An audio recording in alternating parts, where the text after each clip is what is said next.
what I'm trying to say is the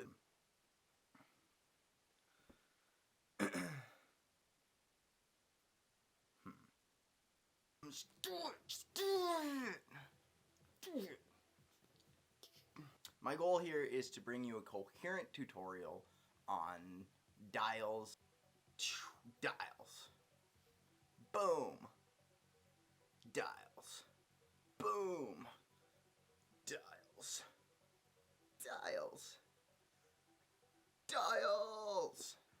At its simplest form, it's just one finger goes over another. It's like, what are you even doing with your hands right now? First, let's start with how you stretch for dials. Basically, in order to create the range of motion that you need, I basically take one finger and wrench it over the other. And don't neglect your left or right hand, depending if you're a left or a righty. Always do try to get that nice and symmetrical. Ow. Hurts. But that's what we're trying to do, right? Find new and creative ways to hurt our hands. And then, same thing here. On all of your fingers. So that way, when it comes time to just simply setting it on top, you can have that nice clean stack together. Boom, boom, boom, boom, boom, boom, boom. Now here's a little dial combo that you can work on. Hair. Very, very slow. The top finger, your pointer fingers go over your middles. Your middles go over your rings. Your pointer fingers go together. Then your middles go together. Then your rings go over the top of your middles. Your pinkies go over your rings. And then it just kind of dials down like that. You can go 1, 2, 3, 4, 5, 6, 7, 8. You can go 1, 2, 3, 4, 5, 6, 7, 8. You can even do it kind of like this. 1, 2, 3, 4, 5, 6, 7, 8. Because there's a lot of different variations and all the different ways and places you can put it. And literally you could do a 3-minute light show with just like 3 different dial concepts if you use placement and depth perception and whatnot. A more complex look at how dials work. Hair. Literally just comes up and over. And that's me pushing my range of motion that way or that way, consciously leaving one finger where it is. It's set exactly where it should be.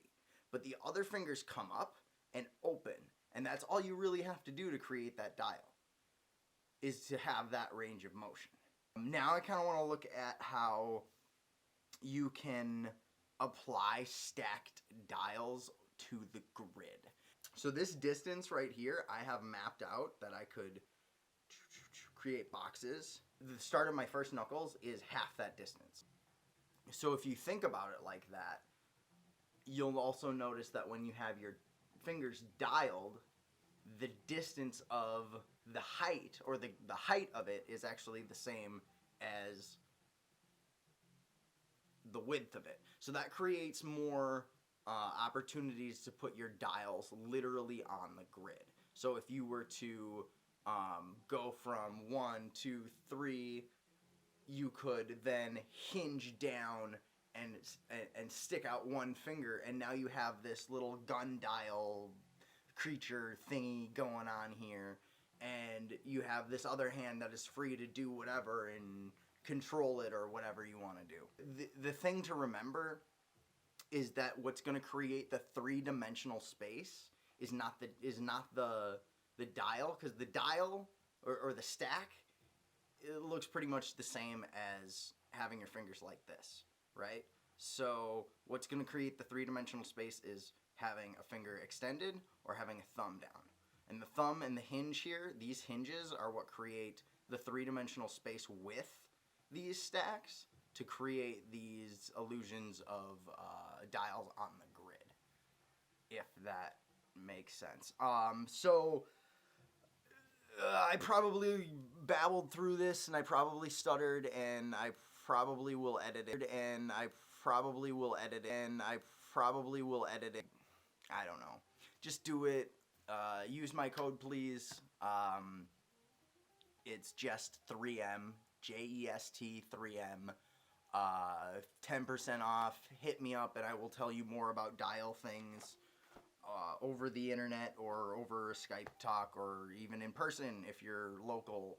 Hit me up because I usually just sit in this room. So, yeah.